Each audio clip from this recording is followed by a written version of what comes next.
A lot of people, I'm sure, are wondering what makes ships so susceptible to outbreaks like this.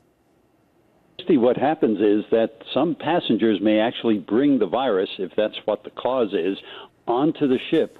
And then because people are so confined and they have such close contact with each other, the virus can spread very, very readily. You know, I equate this in some ways, some small ways, to flying. I mean, I'm always a little leery when you get on a plane, especially during flu season with all the coughing. We're all breathing the same air, but this goes on for a week. How does someone protect him or herself when they board this cruise? I take some emergency before a flight, but 7 days, you've got to do more than that, right? Well, for sure. The important thing, Victor, is hand washing, and avoiding other people who are sick. And that's the key. Okay, hand washing. They Yes. say it, but now we know. The CDC, I know, is going to, they're planning to get on board here and inspect the vessel today. What do you think they're looking for primarily? Well, they'll do two things. One, they'll help the people on the cruise ship find all these sick people and manage them appropriately so they get good medical care.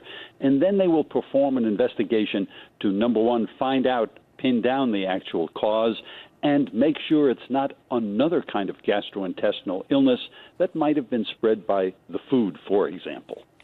Is there anything when I'm boarding a cruise ship that is a telltale sign to know immediately something's wrong here, I need to alert someone? Well, I think the first alert is when people start to report being sick, because otherwise, obviously, the facility itself looks very good. I have good information that this company has a good outbreak prevention and control plan, and they disinfect the place so very, very carefully, routinely, in order to prevent these sorts of things. So because of that, I mean, why do you think we're seeing outbreaks like this on cruise ships?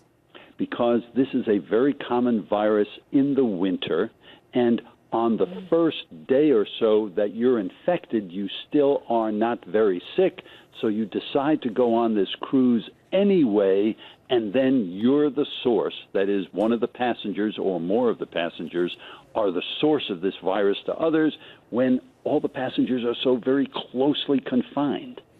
You mentioned the season and how close people are on this ship, thousands of people at a time. Would you advise people not to take cruises during flu season, during the height of the season especially? Oh, goodness, no, because thousands of people do enjoy themselves taking these cruises, and many cruises occur, of course, without incident. So this happens occasionally, and everyone's working to prevent it. All right, Dr. William Schaffner, thank you.